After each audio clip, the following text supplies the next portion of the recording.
હા, તો ફાઇનલી આપણે ગાડી ભરવાનો મેળ તો પડી જ ગયો મારા વાલા. તો હેલો દોસ્તો, કેમ છો બધા મિત્રો? જય દ્વારકાધીશ બધાયને.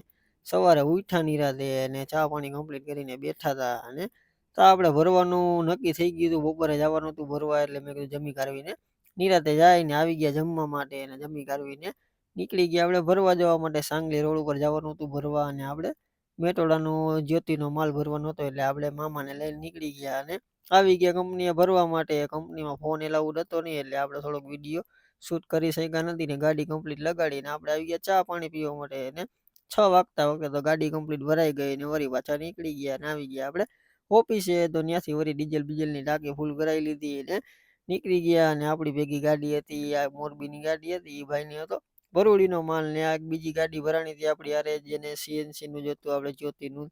ત્યાંથી વળી પાછા નીકળી ગયા 9 વાગતા અને આપણે પહોંચી ગયા હતા સતારા. અને સતારા પાસ કરી લીધું ને કમ્પ્લીટ. તો 11:30 વાગી ગયા હતા અને આપણે લાગી હતી ભૂખ, એટલે આપણે આવી ગયા હતા રાજસ્થાનીની હોટલે જમવા માટે. જમી કરવીને વળી કમ્પ્લીટ થઈને વળી પાછા નીકળી ગયા અને આવી ગયા આપણે પૂના સિટીમાં. અને પૂના પહોંચતા પહોંચતા તો આપણે 2 વાગી ગયા હતા, એટલે કાંઈ ઉપાધિ જેવું હતું નહીં. એટલે આપણે હવે સિટી હોહરા નીકળી જશું, એટલે કાંઈ ટેન્શન જ નહીં. ને ધીમે ધીમે કરીને આપણે પૂના સિટી પાસ કરી લીધું. નાસિક વાળો હાઈવે ચડી ગયા અને વાગી ગયા હતા 3:30. આપણે આવતી હતી નીંદર, એટલે હવે મેં કીધું 2-3 કલાક સુઈ જાય. તો આપણે આવી ગયા બિકાનેર ધાબે. તો અહીંયા નિરાતે સુઈ જાય 2-3 કલાક, સવારે નિરાતે ઉઠીને હાલતા થાય. તો મળીએ નેક્સ્ટ વિડીયોમાં.